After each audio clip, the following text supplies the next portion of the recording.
takes, that's you. 3 takes, not me. 2 takes if you lucky. First take, stop me. 4 takes, that's you. 3 takes, not me. 2 takes if you lucky.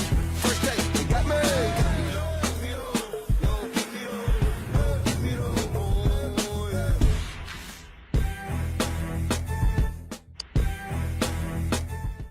Hey guys, we're back. It's been pretty much 6 weeks, I think. A lot's changed in the landscape of the basement league in the last 6 weeks. But yeah, first off, we want to give a shout out to Adam Milowich, our Tomato King.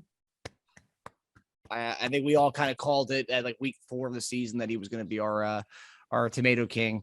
So congratulations, Adam. We promise we'll make sure whatever punishment you have, you'll have a person with you for at least half of that. So if we do go to the IHOP pancake challenge or the not Waffle House, because we don't really have Waffle Houses in the DC area, but IHOP challenge, you'll probably have Stu doing that in Iowa as well. At least half of what actually, I guess how many pictures did he post this year? Like 4. So it's a 24-hour challenge. So take away 4 from that 24-hour challenge. Stu's going to have 20 pancakes to a complete next year. We're obviously going in that direction. No more of this social media stuff because people are obviously getting out of it. But then also we had 2 crowns. We had the Tomato King crown. We also had the Points King crown. And that was me. Yeah, obviously, I'd honestly rather trade that in for the first seed to get a bye because it just sucks the way it happened. CP getting a meaningless victory on Monday night with the field goal and also putting me in the 3 spot and having to play in round 1 for the first time in like 3 years. So not excited about it, but it's fantasy. But how is everybody? Cobb, Alex, how you guys doing? And I'm feeling good. I don't think CP's week was meaningless at all. It really helped me out. Nice to have back-to-back years of the 1 seed. I didn't expect it. I had the bye, but having the 1 seed's all that better. But yeah, doing pretty well. I think back-to-back weeks of points for, so kind of roll top points for. Didn't catch you, unfortunately, but rolling into the playoffs and into this bye pretty hot. So. Yeah, I'm excited. This is my only game this week, so I get to focus in on it. I made the playoffs in 4 leagues, but I ended up getting 3 bye weeks. So this is my only matchup in week 15. So I just get to put all my time and energy into it. So I'm excited. Get to just focus in on this one league, this one game, and so I'm ready to roll. Yeah, and this is a fun episode. We did the playoff preview last year. It's pretty much, it's the only time of the year we can really focus in on 2 games and kind of give a whole analysis on it.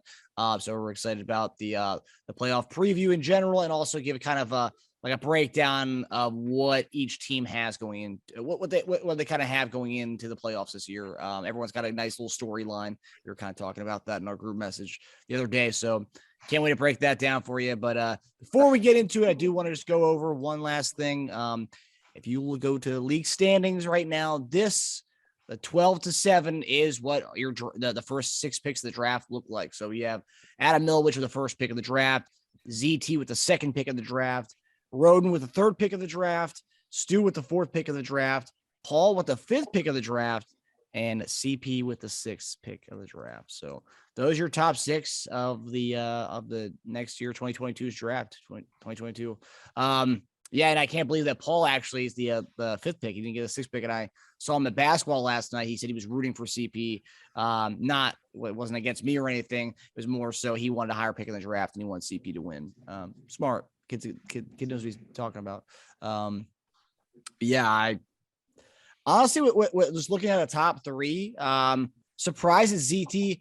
Actually, no, maybe not, because CT had kind of shipped off a lot of his guys at the end of the season.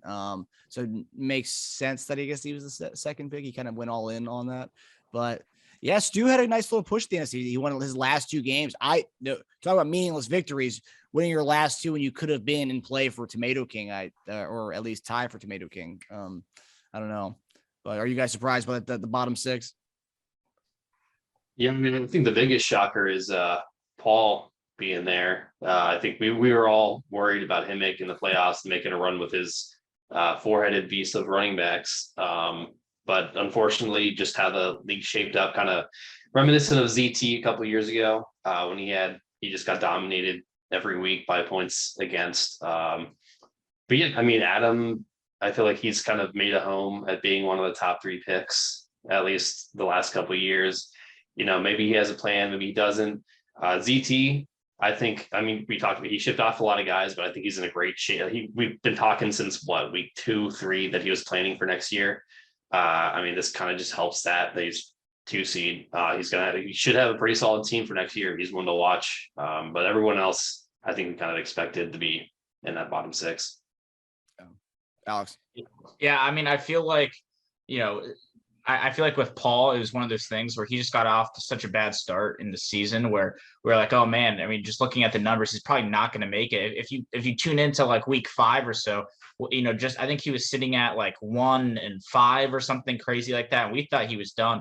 And then you fast forward to like week 12, and I think he was ready in 5th place. And I think he had won 6 in a row, something like that. And his team was just red hot.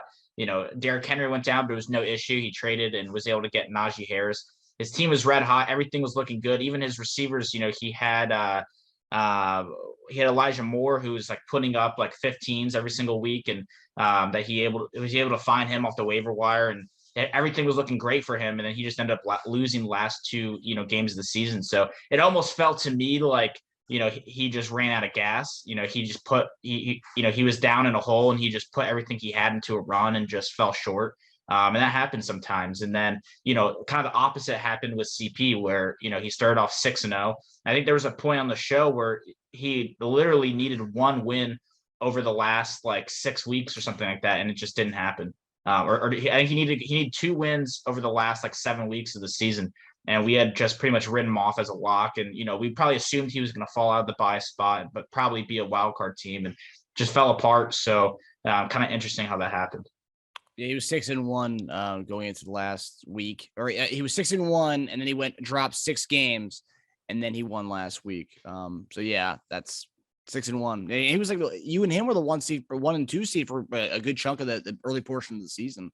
Yeah, it's funny how, not to say anything about your team, but you and him, he got knocked out of the playoffs to a 7th seed, and you got knocked to a 6th seed. So both you guys kind of like went on this like trajectory of the the kind of downswing after starting off so hot, and then you've obviously won the last you're on a 2-game losing streak. I didn't realize that.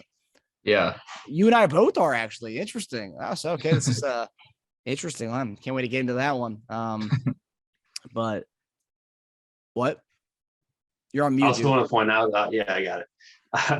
That just CP's points for difference between Dash and CP is it's 450. I don't know if I've seen that kind of differentiation in points for before between a 1 seed or the top points for and the 7th place team. So it kind of shows what kind of season it's been. And 2 of my losses this year, 2 of my 5 came against CP. Yeah. So I'm gonna remember. Fuck that. We're going to get to a playoff preview. Before we get to the matchups, we're going to go over storylines from based on every seed. So we're going to get to that right now. So, all right. So looking at the top 6, we have the 1 seed, obviously Protect the Throne, 2 seed, make Hotch great again. So Hotch is finally back into, a top 2 seed. He hasn't had a bye in the playoffs since his last championship, which was like 6 years ago, I think. And 3 seed, myself. And then 4 seed Barry, who, that's a miraculous comeback, man. That guy won 4 straight to get into the playoffs. And I think, like anybody who, and that's the thing, I'm not going to say he did stuff to kind of get into he didn't really do anything and all that. That's kind of his problem all year. He didn't really do enough to have a good team, but the stackers came on at the right time. And that's really what he'd been waiting for all year. And they finally clicked, and then you get the 4-game win streak. DK's Dollar Bill's first ever playoff appearance for Ruben, and then Alex as a 6th seed. Obviously worse than what he was last year, but it looks like it's a better team on paper than he had last year. So very exciting stuff. But as we get into it, we're going to go seed by seed. Alex, we'll start you off. What is the storyline for Protect the Throne? I think we all know it's pretty obvious what the storyline is when it comes to him. But what is the storyline with Protect the Throne going into this playoffs this year? Yeah, so I mean, I feel like for his team, starting off the year, he was probably the projected one of the people in the bye week, and his team was looking great, and he kind of went into this this point where you were making jokes on the show at one point of him potentially missing the playoffs, but he went in this kind of dry run where obviously Kyler missed some games, but even before then, he wasn't putting up great numbers. He was he wasn't surpassing his projection.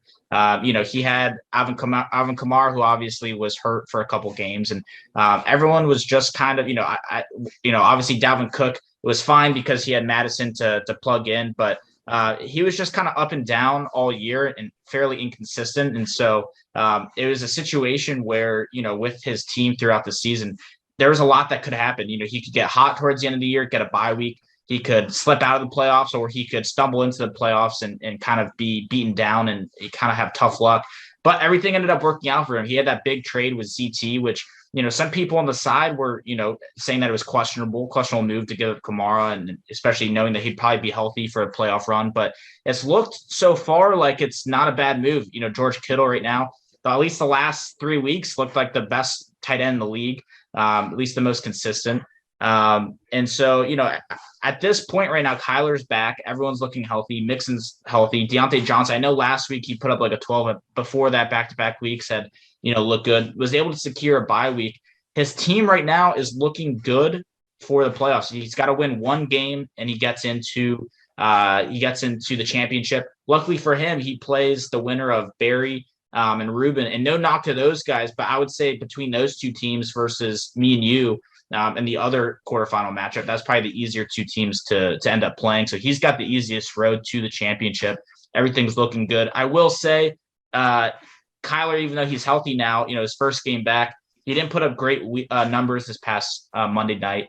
He will live and die by Kyler. So if Kyler tanks and continues to not play well, that could be an issue for him. But again, if Kyler's putting up good points, hits a 30 in any of those playoff games, the rest of his team's so solid that should, lead him to victory. So, he's going to ride on the back of Kyler, and we'll see what happens. Yeah. I mean, obviously it's it's probably one of the bigger storylines. Cause at one point during the season, just looking at here, he lost 3 or 4 games. He had one on a stretch where he lost 3 or 4, losing to you, then, beating Hotch, who's the second seed, and then dropping a Barry, and then dropping a me. And that was when we were kind of like, ooh, is this the same Cobb? I mean, what's going on here? And then, then he won 2 in a row, or no, he won 3 in a row, and then he had a loss to Paul. And that was when everyone's like, oh, Paul's coming back. And then obviously he's won 4 in a row, 4 in a row. And what I will say is obviously the 3-peats on everyone's mind. That's been on the mind since the offseason. We did when the camera crew did the documentary on him. 3-peat was kind of how he ended that, and we got into it right now, and he's on pace for the 3-peat. As right now, the Vegas odds on it, the bookmakers would have him as the odds-on favorite to win it right now. So 3-peat's definitely on, and it's in play. I will say though, having this is what I would say. Not only going on a 4-game win streak to get into the playoffs, but it's the teams that are scoring so high going into playoffs. That's what kind of not scares me as far as, I'm scared of that team. But I feel like they're blowing their load early before getting into the points where you want your 190 and you want your 175. If you're going to be a 190 and a 175 right before the playoffs begin, then once you have playoffs start, I don't know. I could definitely see a stinker coming when you're scoring that high. Everything falls down. I mean, look at my numbers. Where I had a 198 the following week at 170, and then the following week I had a 130. So that's you're not going to score the 170 and 190, and so great numbers and all, but is this going to be sustainable going into the playoffs? That's where I'm putting a pause to it. Where 3-peat, yes, obviously that's in play. That's probably going to happen, but I just don't know if the run he's going on right now, as far as scoring on an average of about a 160. I don't know if that's sustainable going into the playoffs. Obviously, when he gets in the semifinals, but all he has to do is win one game, and he's guaranteed money of some sort. So, and that's really all that matters. And that's the important thing about the buys. You just win one, and that's it. So, Kyle, what do you think the main storyline is with your team? Yeah, I mean, obviously the 3-peat is there. I think that's also was one of the drive we touched on that trade I made. I think that was the biggest driver of why I made it. I realized the hole I was in. And I also did the math, and I think I would have dropped 3, if not 4. I didn't do the 4th game, but I would have lost 3, if not 4 games that I ended up winning because of that trade. So I probably would have missed the playoffs if I didn't make it. I had Kyler was hurt, Kamara got hurt, Amari was out on COVID, Robert Woods went out for the year. So my team, I would have been having to start guys like Marvin Jones, Corey Davis, who ended up going to IR, Damian Harris, who was just out, or he's been in concussion protocol here and there. But yeah, I think it was worth it. It sucked to see Kamara go, but I think it was needed, and I think it's put me in a great situation to build on that success I've had over the past 2 seasons. And you're saying I might cool down. I thought it was going to cool down last year. I don't think my team is as explosive as it was last year, but I think it's definitely well-rounded. And I think just having that sustainability with having this many guys I can rely on is a big plus going to the playoffs. And like Alex said, I mean, again, no disrespect to Ruben and Barry. I lost to Barry earlier this season, and Ruben put up a good fight against me like 2 weeks ago. But I'm kind of, happy with how the season played out. If I had to pick, gun in my head, but yeah, I mean, 3-peat's on my mind. I'm hoping I can make history. So we'll see. Yeah, and you sold out for the 3-peat. I mean, there's not really many times in a fantasy career where you can go for a 3-peat, so why not? Right. That's it. I will say the Kamara 13th round value is, I mean, that's it's tough to give up. I mean, it's a big loss, but it's like if I end up getting 3-peat, I would have traded everyone for it. So. Well, that's a smart man right there. And I will say it wasn't a close game between you and Ruben 2 weeks ago. You beat him by 7. I said he put up a good fight. I didn't say it was it was a close game. 120 is 120 a good fight? I don't know. Listen, I'm being nice. Yeah, I guess you got to be nice to maybe your opponent next week. But if Barry does, we'll get to Barry in a second. But I was gonna say if Barry does win, he's got a 5-game winning streak going up against your 4-game winning streak, which is the 2 highest winning streaks in the league right now. But our number 2 seed, Cobb, talk to us about make Hotch great again. And obviously he's made Hotch great again with the season he's had going into getting a bye for the first time in almost 6 years. Talk to us about his team and what's the storyline behind his run this year. Yeah, I mean the biggest storyline I'm seeing. I mean he's got a 5-game winning streak going on right now.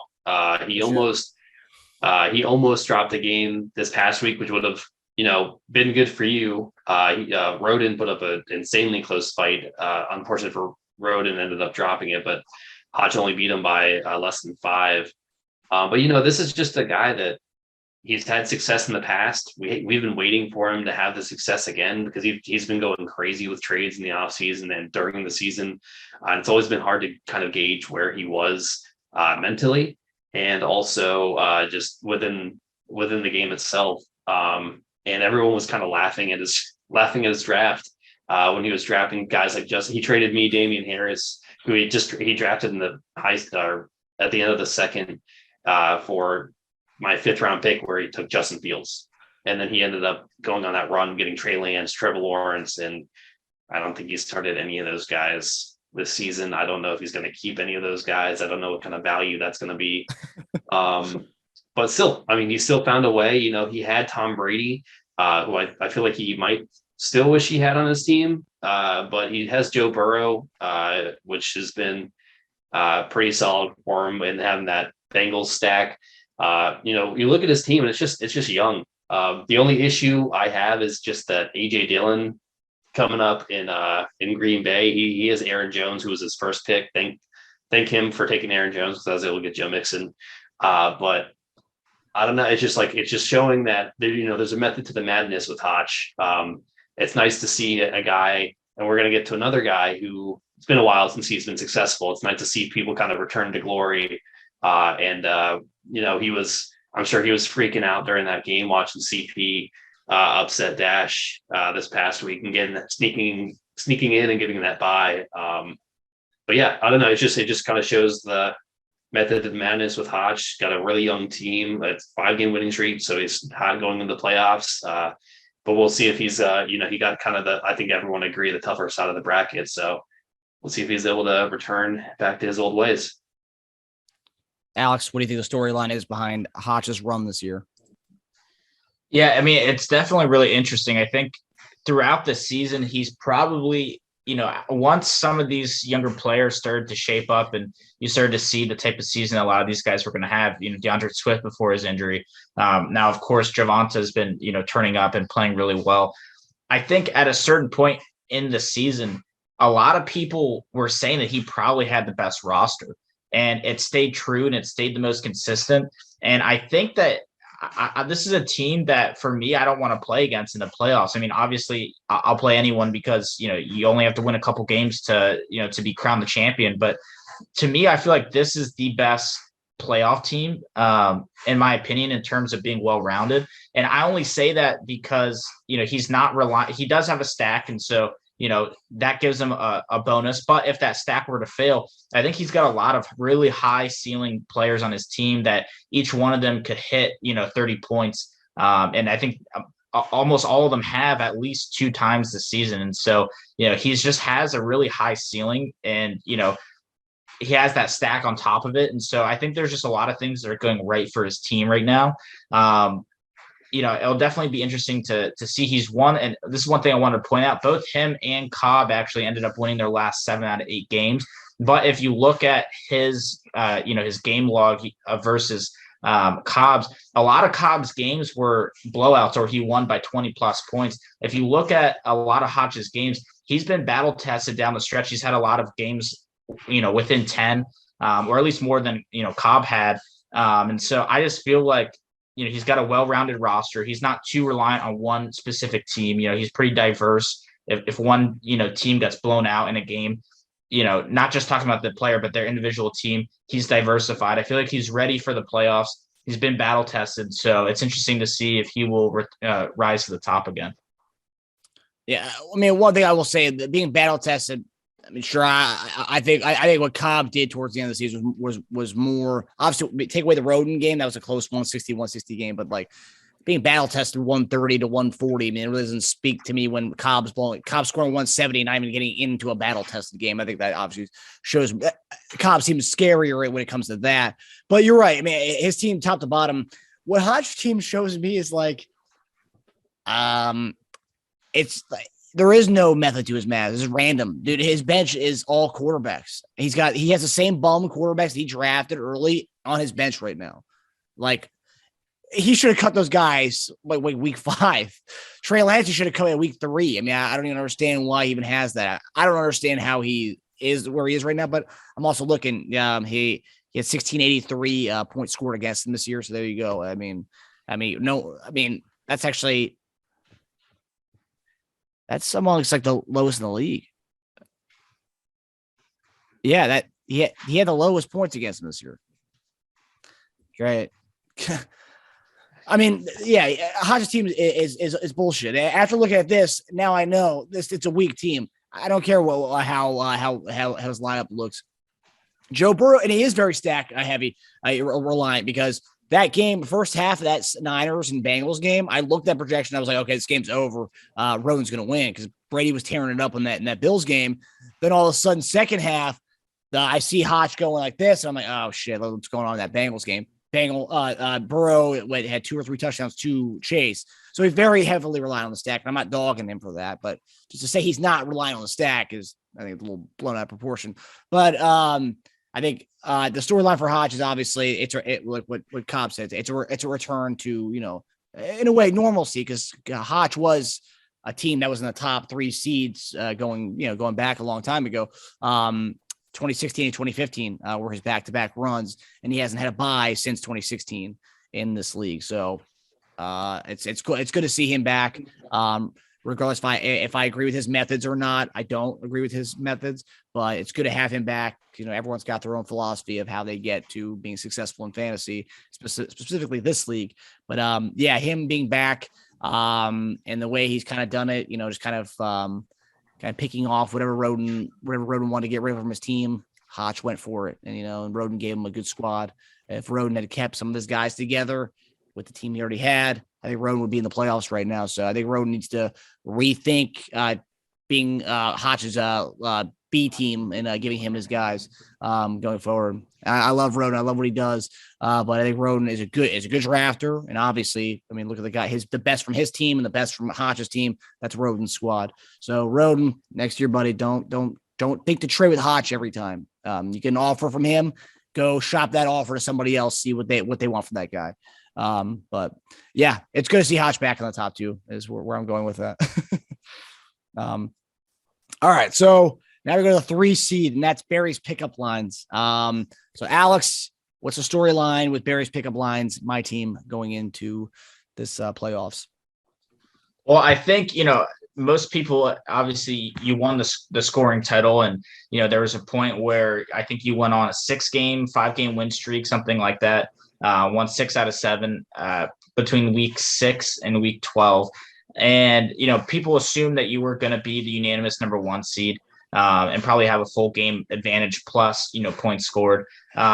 But you're so reliant on the stack that you live and die by the stack. And although the Chiefs the last 2 weeks have had great games and put up a lot of points, it's been kind of interesting. The first half of the season, the Chiefs had no defense, and they were not winning games because they couldn't get a single stop. Now it's kind of the opposite, where their defense has helped them win games. I'm not saying that their offense hasn't been producing. I mean, they just haven't had to, because their defense has been so dominant. And so you look at like Mahomes and the triple stacks numbers, they haven't been dominant for a fantasy perspective the last 2 weeks. And there's definitely been a couple weeks where, you gotta win week 11, week 9, where you barely cracked 100. And those were all just, if you were to look at your lineup, those all just had to do with the stack. And so it's definitely an interesting, storyline where this was, supposed to be for sure a bye week team. And, that triple stack kind of hasn't been producing. And so for that reason, you fell out and are competing now in the quarterfinals. But here's the thing, you have that high powered offense, and that they're still putting up a lot of points. They so easily, it's not like a situation with another team where their offense just has been playing bad. And, that there's reports that, things are falling apart in the organization. This is a team that's winning right now, and very easily could have a stretch where Mahomes and Tyreek Hill and Kelsey just go on a tear. And so I'm not too worried about you in terms of, down the stretch and winning games. You live and die by the stack, and that's going to continue to happen. We'll see what happens tomorrow night on Thursday, or tomorrow night, and see what happens in that game. And that's going to tell all, in terms of the quarterfinal matchup. You'll either be a heavy favorite to win, or it might look rough for you depending on what happens in that game. You live and die by the stack. End of the season fell out of the playoffs because of the stack, or out of the bye because of the stack. But I wouldn't be too worried, because, like I just said, they have the potential every week to blow up. Yeah, just kind of echoing what Alex said. I think the Chiefs just the stack hasn't looked, for the most part, what they used to look like. But I'm not saying that means that they're gone. It's just how defensive, we talked about this, is how defensive playing them. They're they're just focusing on Tyreek and Kelsey. I think I saw a stat that Kelsey's only been targeting the red zone once this season or something like that. Something crazy low. Maybe it was over the past couple of games. But with that being said, I think this also just the position, it's kind of, we can all maybe say it was a fluke that you didn't get the bye week because of how well the rest of your team turned out. We've talked about this as well, as just how well your draft picks ended up being. Leonard Fournette has been having a hell of a year. Deebo Samuel has been killing it this year. And then you also have Eli Mitchell, who you got him in a 4th for a guy that's not even on your trade partner's roster anymore. So, that just, it happens. You look at your draft compared to mine. My draft sucked, so I had to make trades to make sure my roster was able to round out. But yeah, the stack hasn't been what it used to be, at least this season. But any given week, they could go on and get you 80 points between all 3 of them. So it's definitely, you're not a team that anyone wants to face in the playoffs. Obviously, you've had the success over the last couple of years because of the stack. You're the reason maybe there's a lot more stacks that we see nowadays. Unfortunately, you didn't get the bye, and it's going to be I think this is going to be, I'm excited to sit back, put my feet up and watch this battle between you two this week. But yeah, I mean, it's just, continuing the success that you've had over the past couple seasons, not, you're still top points for despite the Chiefs not being what we're used to. So kind of hard to say anything else. Yeah. That's something I didn't think about, actually. The fact that was the high score with the Chiefs really not performing as like this offensive dynamic that we have been in years past. But yeah, obviously the storyline for me is live and die by the stack. That's going to be the storyline. And yeah, and thankfully that I don't have Darrell Williams anymore because I'd have a quad stack going into Thursday night. But thankfully CEH is back, so I don't have to start Darrell Williams anymore. But yeah, let me start off by saying that Travis Kelce will not be kept as of right now, unless he blows up as a 30 for me tomorrow, and then I'll be back on his bandwagon again. But I'm looking to trade Travis Kelce in the offseason. He's a first-round tender, so you're probably not going to get him in the draft. He'll be probably a top 5 pick, maybe. I'm looking to trade him, so if you want to throw me a 4th or 3rd, Paul, anybody? Yeah, I'll be talking to you in the offseason. But yeah, Travis Kelce will probably not be kept on my team next year. I want my first round pick back. It sucks not to have that because I look at my struggles, and yeah, there were games where Mahomes had 24, which is solid, not his normal 30 plus, but I'll take it. And Hill will get a 13 or an 11. I'll take it. But then Kelce would be rearing behind with a 3 or a 4. Those are fucking Conklin numbers. Those are like a bad tight ends numbers, a guy I could have picked up on the waivers and started. Dan Arnold, I kept you your first round tender. I'm getting Dan Arnold numbers from you. No. But yeah. So honestly, whatever happens Thursday night, it is what it is. It's not like I'm going on a limb and starting, the stack of Jimmy Garoppolo and Deebo Samuel. No, I'm starting my Chiefs stack. That's what got me into, into kind of this like prime of my fantasy career in the Basement League Plus. It's because of those guys, and it's live and die by that. Mahomes and Hill at least. So yeah, we'll see. It's going to be an interesting matchup. We're going to get into my opponent in a little bit, but yeah, I can't really complain about the year, but maybe just the last 2 weeks I'll complain because I lost by 1 and then I lost by 0.84 back-to-back weeks. So yeah, I'm pretty upset by that. Still, I can't get over it. I was looking this morning, trying to reload the Yahoo app because today is the day they do the stat corrections. No stat correction. I still lost by 0.84. So there's that. All right. Okay. So the next one, our 4 seed in the playoffs, who we kind of talked about a little while ago, is Marcus Barrett Kale Fraud, who went on a 4-game win streak to get into the playoffs after kind of a year of not really hearing from him, not responding to people's trade offers and such. So I'll speak to him at first. Yeah, I think the storyline with him is he has not been relevant this year until the last 4-game stretch. And talk about another guy who lives and die by the stack. What was that? Is that me?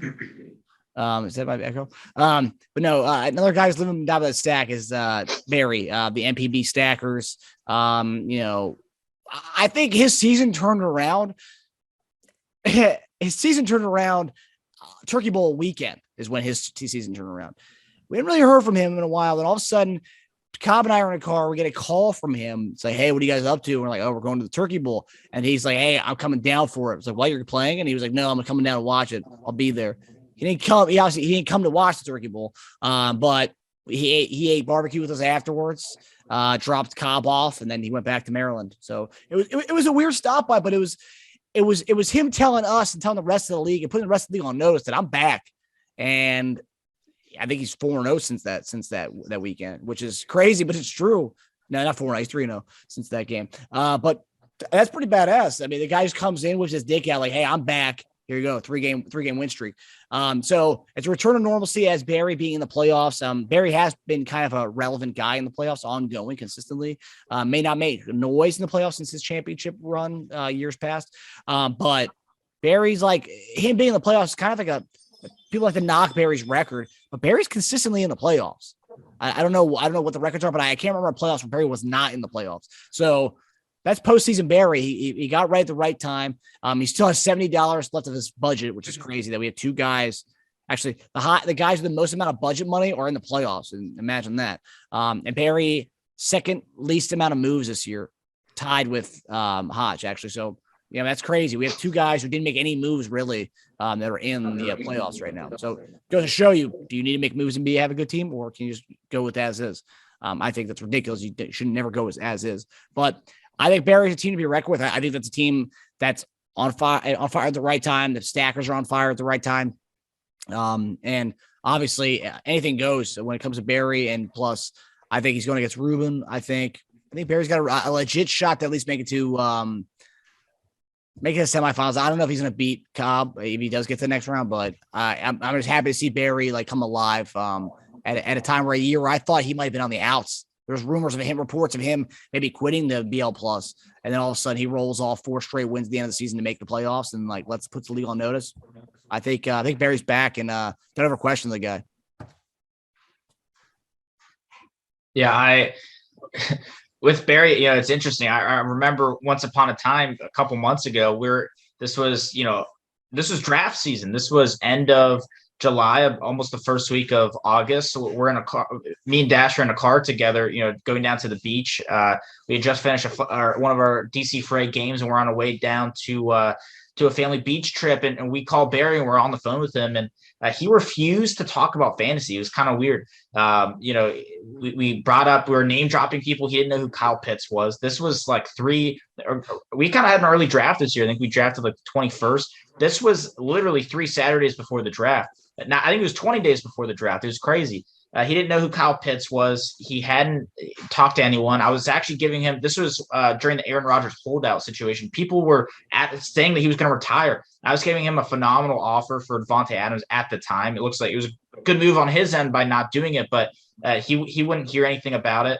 He didn't want to talk fantasy, and he was MIA, and there was issues this year with, Cobb and other people reaching out to him, and he was ghosting them about fantasy.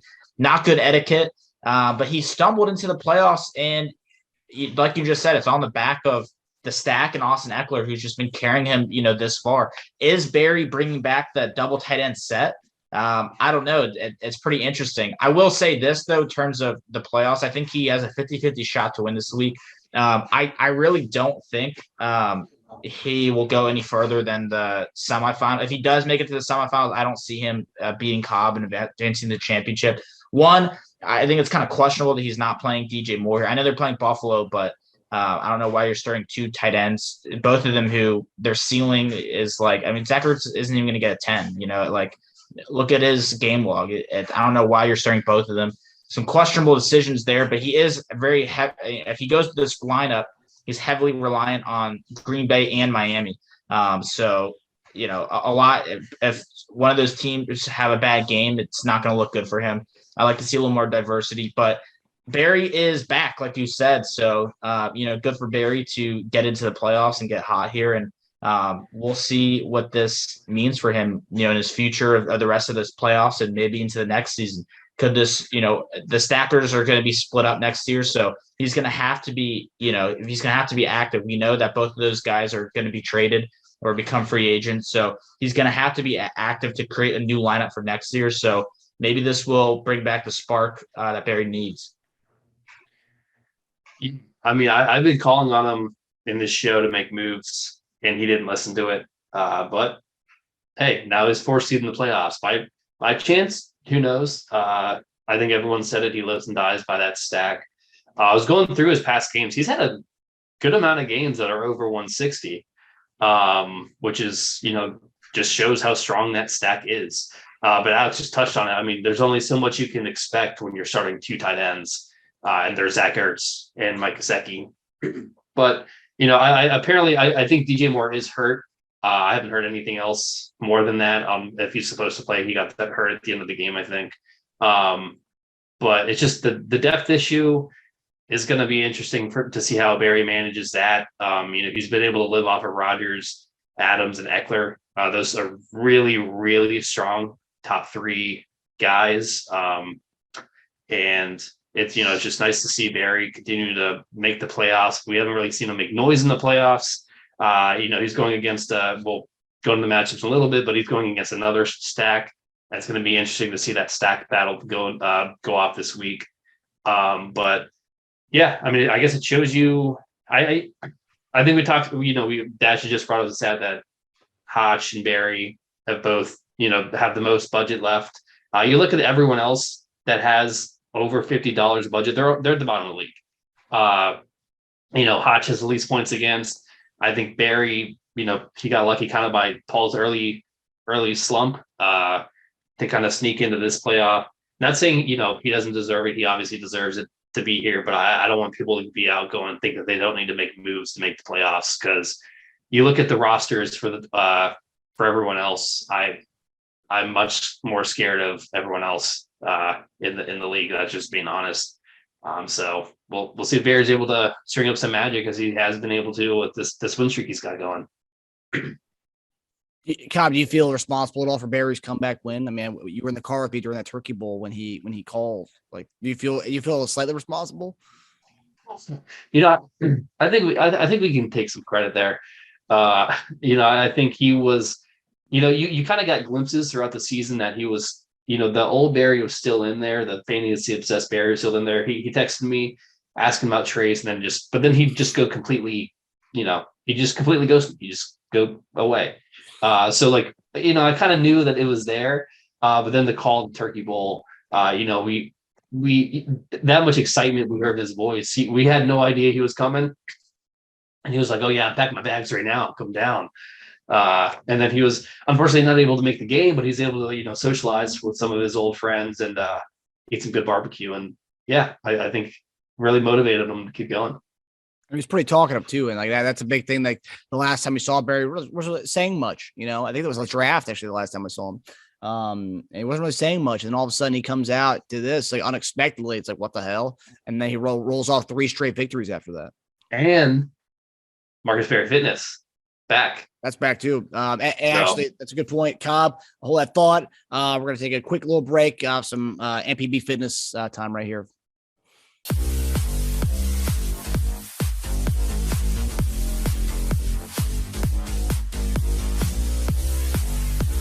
Whenever I'm working out during the day, I only think about the exercise I am doing. I could be having the worst possible day, but once I work out, my entire day changes. I think having a great workout playlist makes a huge difference. The right songs can help with my stress by getting me in the right zone. It is therapeutic for me because I'm not thinking about anything else. I only have positive thoughts, which allows me to stay focused in between sets. Working out helped with my anxiety. It instantly became my favorite part of the day. I often work out in the mornings because it sets the tempo for my day. If I can handle a tough workout in the morning, then I can win the day, and it makes me feel great. I played sports my entire life. I didn't start working out until high school. I was super skinny, had rounded shoulders, and didn't take working out seriously.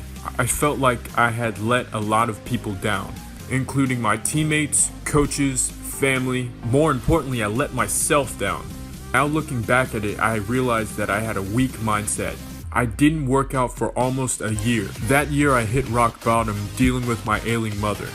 I knew if I wanted to do something, then I had to go for it. I was determined to not let myself fall. I got back into the gym and gave everything that I had into my workouts, and I became more consistent. Friends and family started to physically and mentally see changes in myself, which built my confidence significantly. I will never go back to the person I was before.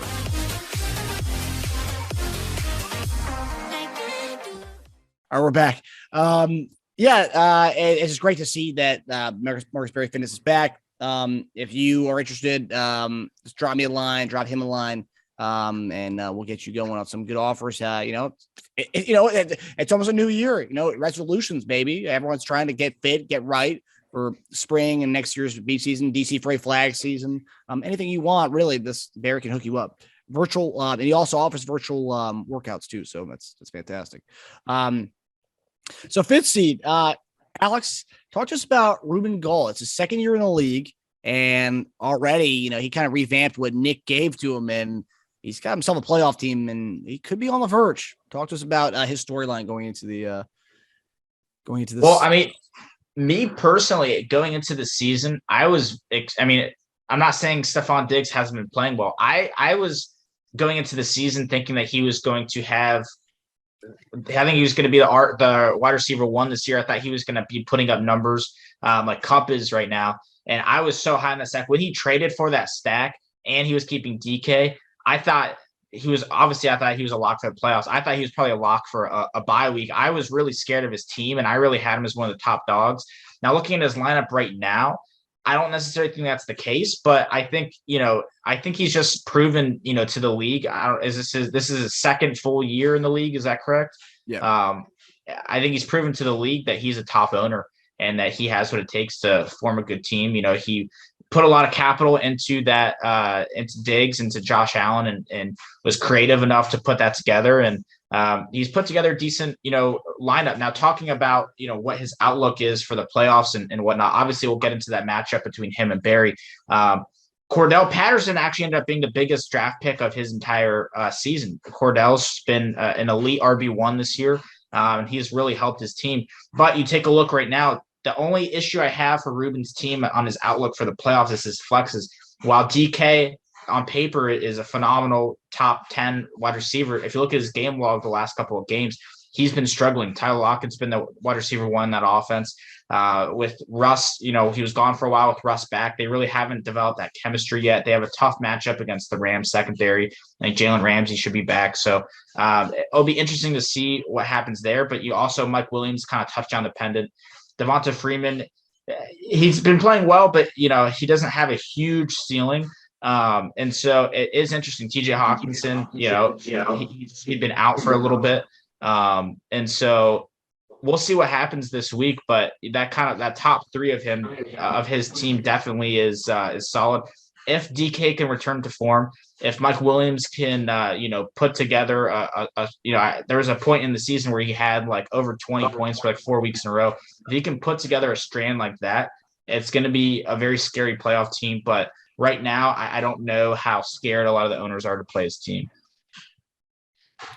Cobb? Yeah, I think going into the season, Ruben had a really good looking team. He really, pulled together he's obviously been in the league the shortest, and he's really been putting a lot of moves to make sure he made his team his own. And he did that this offseason, getting that stack from me. He showed that a lot to get him. And it got him to the playoffs. I think that's exactly what he wanted. Cordell Patterson added by $0. He didn't spend anything to get him. When you have guys like Paul, he's getting Eli Mitchell for like 90 plus. Like Cordell Patterson has been the pickup of the season, obviously. The biggest issue with Ruben's team, as Alex touched on, is he had that kind of investment in the Seahawks offense. He had Chris Carson and he had DK. Carson, obviously, we know what happened. He's out for the year, and DK Metcalf just has not been what he used to be, at least the past couple of seasons. It's a really strong team, top to bottom. I think it looks better than Barry's, but the only issue is that Barry's stack has been performing far better than Ruben's stack has been. We'll get to the breakdown. Happy for Ruben. Shows how committed of an owner he is, if he was able to put together this kind of squad. He's got a couple question marks, but I don't think anyone is thinking this team can't score, 150 plus some weeks. So it's definitely a scary looking team. Yeah. I think obviously the storyline here is he took over a bad team, and took him 2 years to kind of, pretty much retool and rebuild this. None of the guys on his team are even like guys that Nick had anymore. This is like this is Ruben's team now. So this is really cool to see.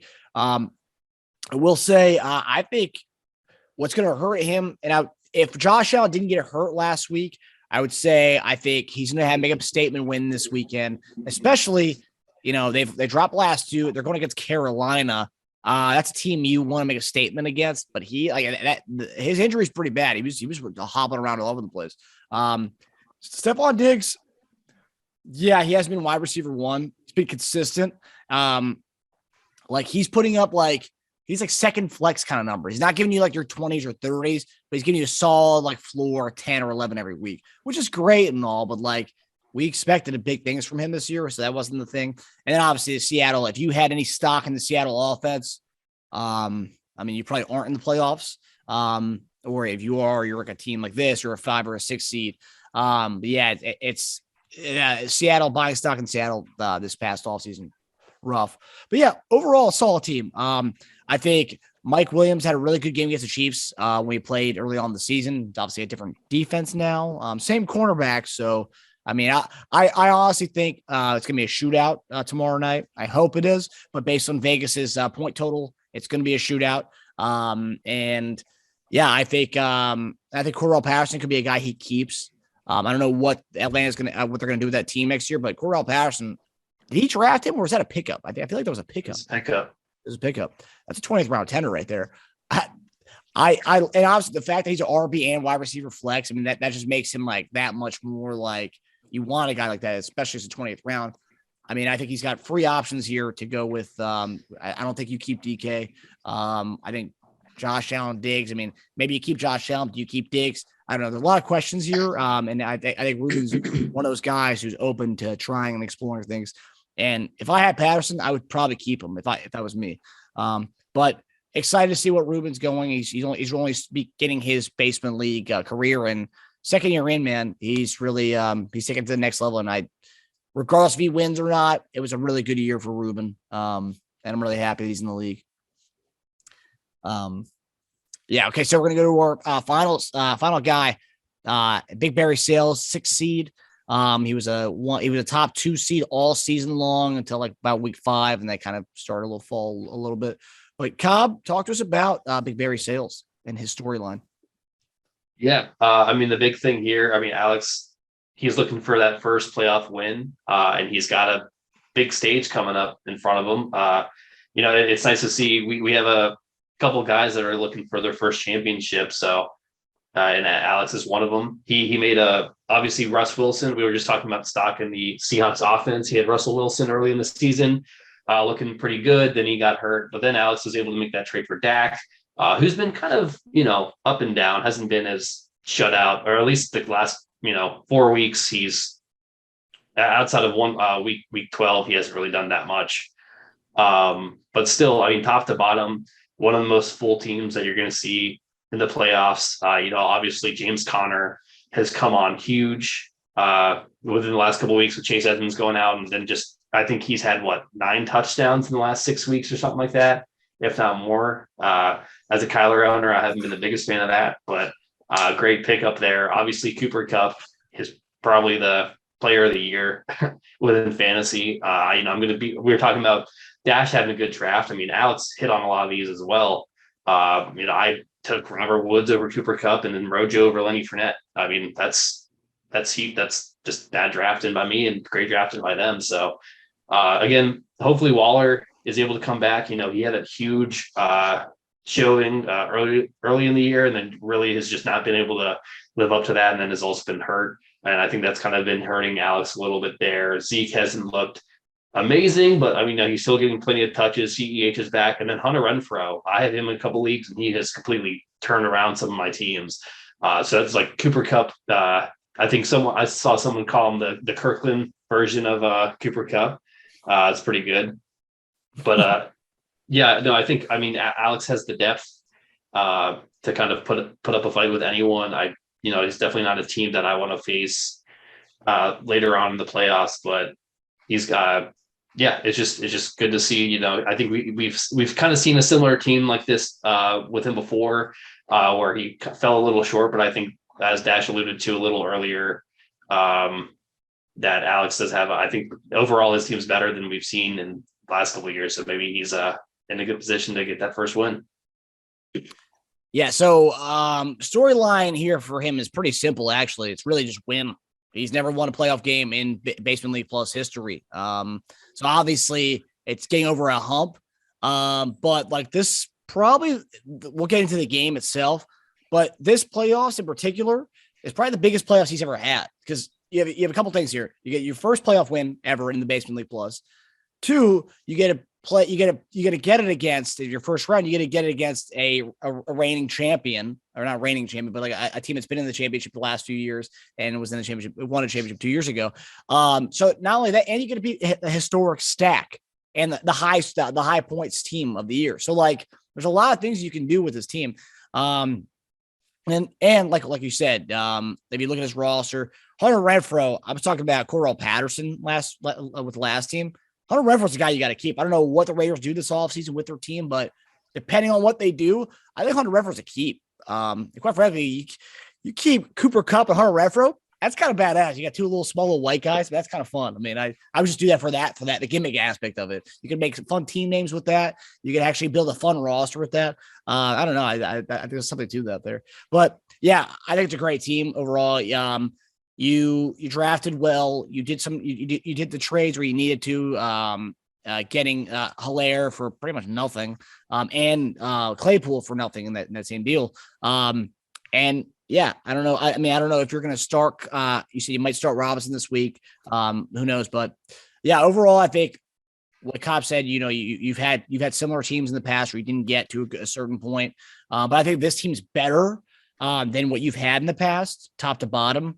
And yeah, I obviously don't want to play you in the first round. I wanted to buy. I didn't want to play you or anybody in the first round, but I'd much rather play the two other teams we just talked about over you. Yes, you're a 6 seed by number, but that team's not a 6 seed. You were a top 2 seed for pretty much the entirety of the season, the beginning half of the season. But yeah, the storyline for you is win. And that's it. And I think if you just win this game and then you lose next round, it's a solid because you finally got that monkey off your back of your first win in the Basement League plus playoffs. So I'm looking forward to this matchup, but I'm also scared of your team. And probably the same way you're scared of my team, I'm scared of your team. So yeah, so this team's interesting. And like you said, talking about me not having a playoff win.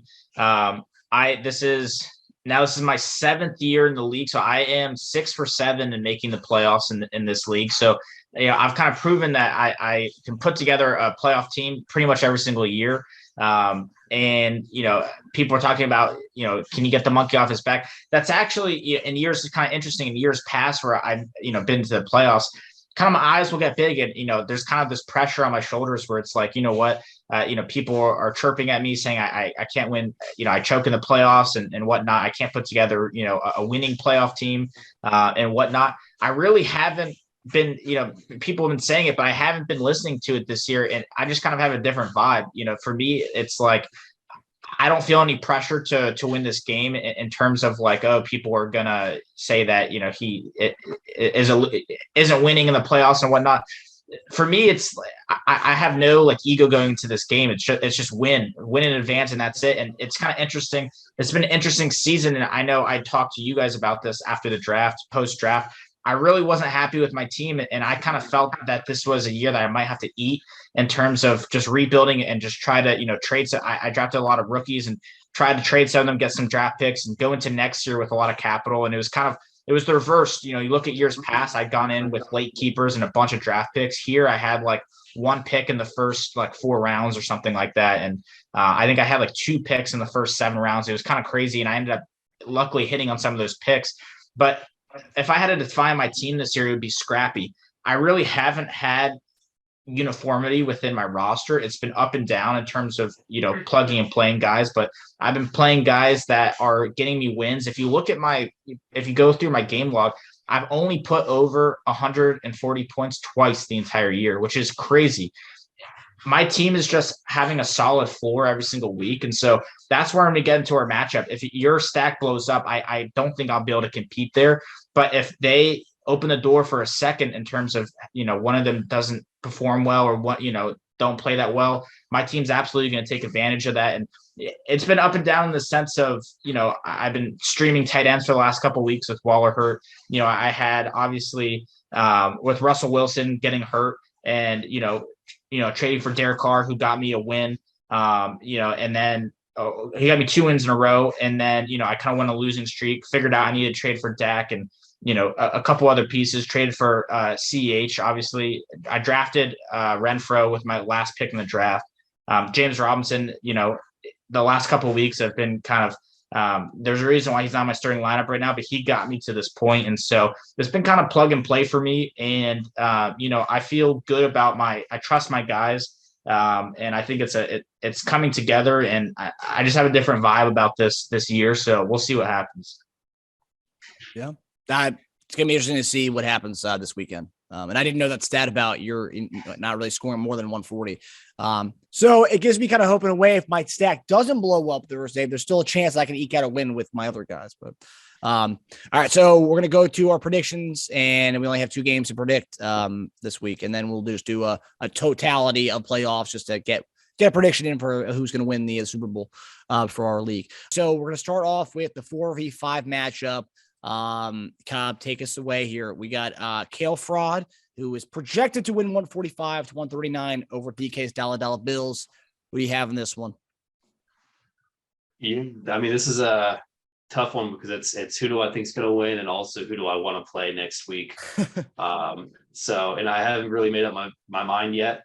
On paper, I mean, I think, again, I kind of alluded this. It's going to be a battle between these 2 stacks, and I think Aaron Rodgers and Devontae Adams edges out Josh Allen and Stephon Diggs, and then it's going to be interesting to see the Eckler Patterson matchup as well. Those are both really good running backs, always scoring plenty of points. What I think Barry's going to win. However, I think it's going to be it's lower than projections. I think it's going to be like a 135 to 130 kind of game, because I think Barry, like his stack, I think is going to outperform Rubens, but the double tight end stack, and then also like Devontae Parker. I don't know if did he play last week? I didn't pay attention to the Dolphins game. He did. I think Miami had a bye. Did a bye. So yeah, I mean, he put up a 9 before, but like the last 3 people, like Ertz, Gesicki, Parker, really don't get me excited for Barry. So I mean, I can see this going either way. I'm going to just choose him just because I think his stack is going to outperform. But yeah, that's kind of all I have to say about that. So you're going with Barry.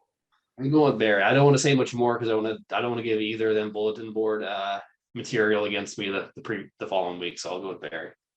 All right, Alex, who do you have in this one, and what's your score projection? Yeah, I kind of agree with Cobb where I don't think it's going to be an extremely high scoring game. I think this is going to be a scrappy game, and I think whenever you have 2 stacks going head to head, there's a lot of volatility that can happen in the game, because you could have one stack, even though, the projections are so close, and I do see this being a very close game. If the Green Bay, if they just have a bad low scoring game against Baltimore, I don't know what the weather's supposed to be like, but if it's just a weird low scoring game and then, the other stack blows up, one team could just have such a low like floor because of that, and the other team like blows up. And so there is a lot of volatility that can happen. So it's hard to say like this is going to be like dead even. But when you just look at everything, and you could say, Rodgers and Josh Allen cancel each other out. You could even say if Diggs has a good week, Diggs probably has a better matchup versus Carolina than Devontae Adams does versus Baltimore. I do like Devontae better, but you could say it cancels each other out. Eckler a little banged up. You could say cancels out with with Cordell, just because we don't, Eckler might not be at 100%. He might only take, 80% of what he normally, in terms of touches. Tight ends could be a wash. Hawkinson hasn't played in like 2 weeks. The next flexes could be easily a wash. Metcalf and Montgomery. You go down the list, everything can wash each other out super easily. And so like, I have this as a coin flip game. It's tough to say who's going to win. Obviously, I mean, we don't even need to say it. It's whichever stack performs better is going to win this matchup. So I don't know. I mean, I feel like, it's hard to root against the Green Bay stackers just they've been playing so well, but they probably do have the harder matchup against the Baltimore defense versus Carolina. So I don't really know. I got a coin flip. My gut is telling me somehow Barry's going to squeak this one out. But yeah, I don't. This could go either way for me. So just doing a little research here. The Ravens haven't allowed a quarterback to score above 25 since week 7 against Joe Burrow. Since then, it's been pretty much clunkers. But comparatively, though, Carolina's actually been pretty decent against the pass as well from quarterbacks. The last quarterback to score above a 25 was to Heineke against Carolina in week 11. But yeah, they've kind of been sprinkled. Both defenses are actually pretty decent against the pass, actually. I'm pretty surprised by that. But for me, I think top to bottom, I think Ruben has a better team. And I think that Josh Allen has that injury. On the other hand, Rodgers has the injury too, and Rodgers even said after the game on Sunday, he was like, "It got worse during that game because I don't know what happened during the game. It feels much worse than it did before." And looking at, okay, so this I like to go by this. Everyone knows me. I'm a big Vegas guy. So the over under total points for the Carolina game is 43.5. And the Packers game, do they have it? They have it listed yet? Okay, well, this is good. The Packers Ravens game, the over under for that game is 43.5 as well. So like we're split on this matchup. Vegas is split on the total points for both games. Yeah, it's very close. I think it's not going to be as the projections say, but I think I don't know what Barry. I don't want to give any Barry if he has any questions on his lineup, he'll call or text us. But I'm not going to give him any help with that because I don't like his lineup right now. I think he needs to toggle with it a little bit. I'm not going to give him any kind of information on it. I think Ruben's team is just a better overall top to bottom team, and for that reason, I'm going to go Ruben. But also the better team doesn't always win. But I'm going to go Ruben. I'm going to go Ruben wins. Scrappy game, a game that I'd love to watch if I was Cobb, because just to see the two teams I'm going to play against score 125 and win. I'm going to give Ruben wins 128 to Barry's 117. I think it's going to be a low scoring game just based on these numbers here. And I think Baltimore's defense, especially at home, is going to give Rodgers and his toe injury some trouble. But yeah, so I think Cobb will be playing Ruben next week. Okay, so Cobb, talk to us. The game of the week. It's the two of the hosts of the Cobb and Dash are playing each other in the first round of the playoffs. Who do you have, and what is your prediction for that one? Not a game that any of us thought was going to happen until Monday night. So we haven't. I don't think everyone's had a lot of time to digest really what's going on here. But I mean, what a way to start out the playoffs! What a way to end the regular season with being rewarded with this matchup to watch. And I think it's going to be. We talked about the storylines here. Dash top points for trying to continue that run of making the championships. What if you make it this year? Would it be 3 of the last 4 years you made the championship, something like that? 4 of the last 5. 4 of the last 5. So that's right. 4 of the last 5. That's I don't know if that's ever been done before. So that's big. But then he has Alex, who's might not have a lot of he said he wasn't stressing too much about this game, but he also has a lot to gain here. Being able to knock out a fellow co-host, someone who might have been dogging this team here and there throughout the season, or at least not his team, but the fact that he hasn't won in the first round. So it could be a kind of sweet victory. I haven't really said much about it. I've only literally just commented he hasn't had it. This would be his first win. I haven't been dogging his team. We gotta hype it up a little bit. Yeah. But no, it's going to be a really close game. I think we've been saying this entire show, it's going to come down to that Thursday night game. But I think we're going to know the winner that night. But I didn't know that stat that Alex had brought up, that he had only scored 140 above 140 twice. And I think that just makes me lean. I'm going to have to go with Dash here just because of that stack. It's a divisional game, and I feel like that's usually when the Chiefs are going to show up. Maybe especially against the Chargers. Ash was saying it's one of the highest points totals for the week. And then just kind of the, having Deebo Samuel, Leonard Fournette, Eli Mitchell, Josh Jacobs outside of that. That's just super solid. And with Chase Edmonds potentially coming back, James Conner, I think he's going to be fine, but still having that lingering injury. I think Alex really needs Darren Waller to play this week. But I think this might be a pretty big shootout. But I think that if it's going to be a shootout, I'm going to have to give the edge to Dash there. I'm going to give it a 160 to 152 victory for Dash. Damn, the high score. Yeah, first round. Alex, who do you got? Yeah, so no, this matchup, it's really interesting to me. There's a lot of factors, and I'll try to break it down, but there's a lot of factors that play into this game. And, I know I talked about, I've only twice gotten over 140, but I had a lot of issues this year where it's kind of interesting. So if you look at some of my other leagues, I started off kind of rough and I put together these huge winning streaks towards the end of the season.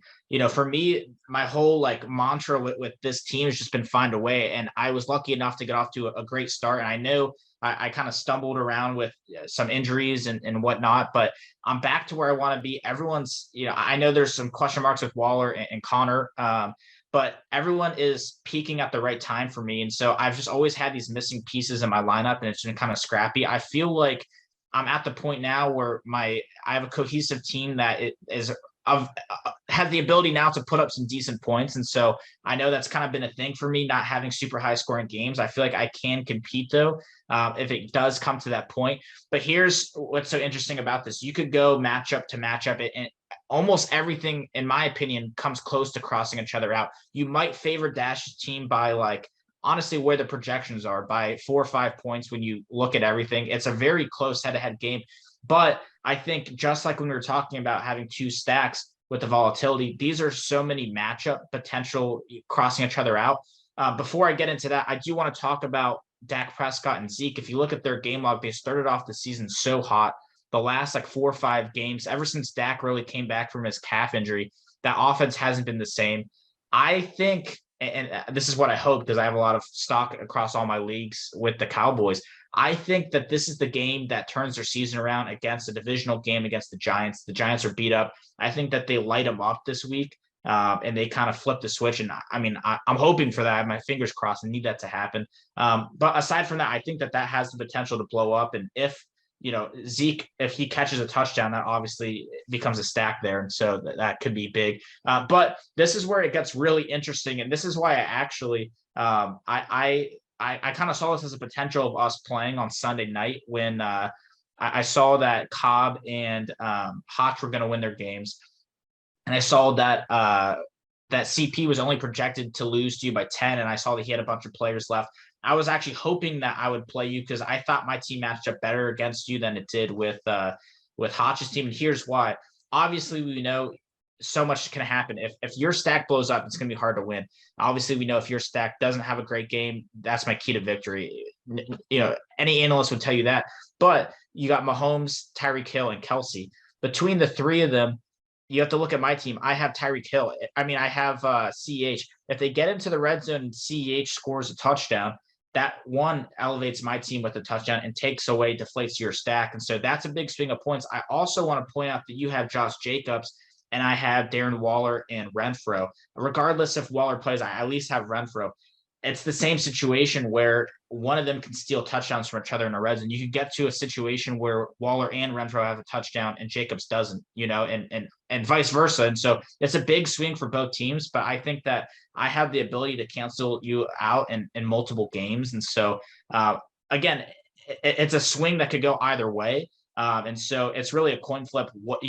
Your stack could easily score all the touchdowns and steal away from CH and vice versa. Jacobs could get like 2 goal line touchdowns and steal it from Renfro and Waller. So it could go either way, but I like that ability to, not only gain points for my team, but steal it from your team. So I like that, when it comes to a matchup for the playoffs. So a lot can happen, but there's a really big possibility for either one of us winning this game because of that. It's not so straightforward. And so I'm gonna roll the dice, and I like my team. I've liked them all year, and so I like them pulling out the game. And obviously, we'll know a lot after Thursday. Yeah, I mean, this game is a coin flip. Like I said, it's like your team was the top dog. You and CP were the top dog first half of the season. Then slowly, Cobb and I kind of creeped back into it, and then I fell off, or Cobb fell off, and then he came back in. Then I fell off at the end of the season there. Barely fell off. I fell for a fucking last second field goal.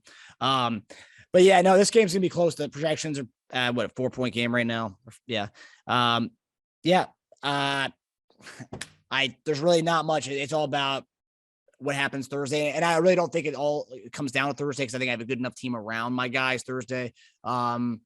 By Sunday, by the time we get to the games or the 1:00 games on Sunday, I will have had 4 guys done. You'll have had 3 guys done. So we're getting a nice little indication where the game's trending at that point. But then we have the games to be played, and we pretty much will have the same amount of guys to be played on Sunday and Monday night. Yeah, I think you have a Monday nighter, don't you? Yeah. No, I pulled one of my IDPs.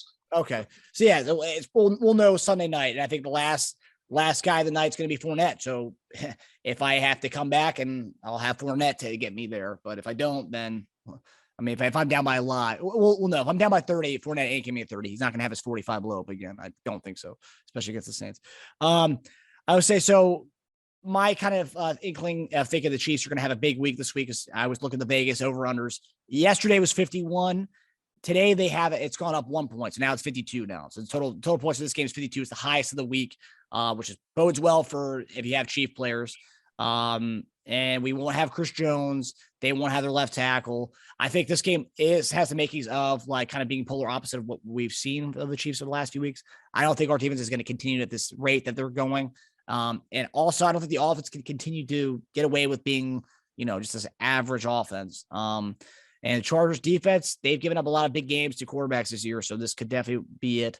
Mahomes early on the season had like a 20, what did he have against them? He had 28 against the Chargers the last time he played them. He had 3 touchdowns and 2 picks. Tyreek actually had a bad game. He had a 7. And I think Kelsey had a 13 that game. So it's if I come away with a 48 between the 3 guys, I'll be happy based on what they've been doing for the last few weeks for me. It's a 16 each roughly for each one of them. I'll be happy with that. Fine with me. But I think it's gonna be a good game. I think I win. Obviously, you and I are both going to choose each other. But obviously, I look at the historic impact of it. You not win a playoff game. This would be your first playoff win for you, and to get against me, I think it's just everyone's got to beat someone. Jordan had to beat Isaiah to be Jordan, right? And Alex has to beat me to get his first playoff victory in Basement League Plus. So yeah, it's a big one. I think you definitely, I think it's a big one for you, especially if you look at the just track record of the last few weeks. You got dominated in Turkey Bowl to me, and then you're going to play me in the playoffs of the BL Plus. If you lose, that's just the Turkey Bowl, and then you lose this, and then possibly went to Wonderland Bowls. That's 3-0 in the span of like a month. That's no good for anybody. But yeah, it's going to be a good game. And I think, I also think it's going to come down to tomorrow night. I think after you said that statistic about the 140, that kind of gave me hope, really, actually. See, because if my guys don't pan out tomorrow, then we have Sunday, and maybe it can be kind of a game where it's like, 112 to 114 kind of thing. And maybe a kind of like a small game where, we're not scoring that much.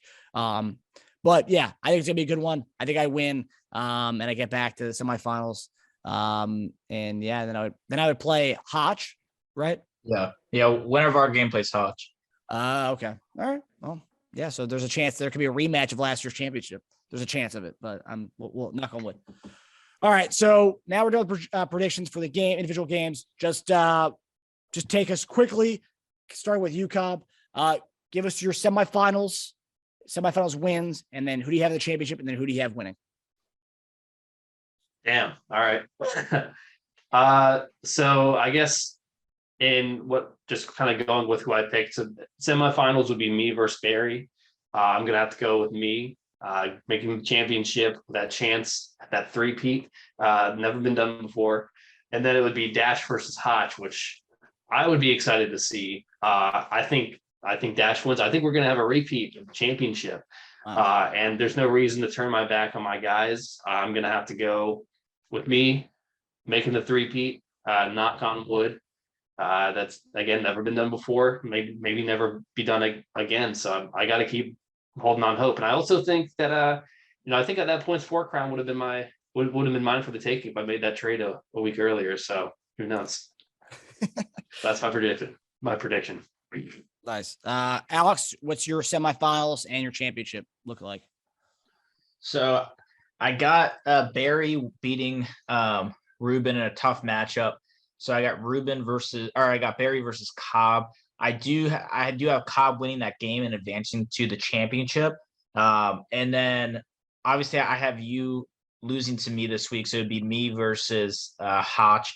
At that point, I mean, I don't even want to really look ahead. I'm so focused on this week, I haven't even really paid attention to how my team matches up against him. I know me and him, if we were to play each other, it's just a straight head-to-head like crapshoot game versus me and you. There's so many like common, opponents on the same team that it's like there's so much that can happen. There's so much like more strategy and like canceling each other out and, rooting for various things. In that game, it's just a straight head to head. I don't think we have a single player that's on the same team. And so it's just kind of a random game. So I don't even really want to give my prediction for that side of the bracket yet. I want to focus on this week, but I do, whoever wins that matchup for me between me or even if I lose this week, between me, Dash, or Hotch, I have them beating Cobb in the championship. So I have Cobb losing the championship. That's my prediction. Wow. Interesting. Very anti-Cobb. Cobb's matchup proof to lose, apparently. Yeah, so I have Ruben playing. I have Ruben beating Barry in the semifinal or in the quarterfinal. So Ruben's playing Cobb in the semis. That'll be an interesting one to watch. I have Cobb coming out of that side of the bracket. And then on our side, I have myself beating Alex in the quarterfinals, and I have myself playing Hotch, beating Hotch, and I have the rematch of the last year's match, last year's championship, and I have myself coming out on top. And if it does get to that, the statistics will show you that when Dash plays in repeats of championships, he's 1-1. He loses one and he wins one. Last year he lost one. Cobb plays the championships, he wins. So. Well, you're gonna play the guy who's gone 2 back-to-back and losing the one the year before. So he lost to Roden, beat Roden, loses to Cobb, and it only makes sense to beat Cobb now. So yeah, that's where I have it. Obviously, it's we had a few weeks till then, but yeah, it's gonna be a very interesting playoffs. I mean, I think the cast of characters that we have in the playoffs, I think it's a really fun cast of characters. Just a good, solid, hardworking 6 fantasy players, and all of them everyone's got their own different philosophy of how they do things. And I think it's cool to see all the different brain works at play here in the coming days and weeks for the fantasy playoffs. So, fellas, that does it for the playoff primer and the playoff preview. We'll try to get an episode in throughout the playoffs. And then we'll definitely have one at the end of the season to give over the fantasy awards for the season. So we'll definitely have one at the end of the season, but we're definitely going to try to get one in each week until the season's over. So, fellas, good luck to everyone. Cobb, enjoy watching all the games this weekend and relaxing, and enjoy my number 1 spot, you bastard. But Alex, good luck to you, man. I'm sure we'll be texting in the coming days. So yeah, it'll be a good game. Yep. So Good luck, fellas. We'll see you guys.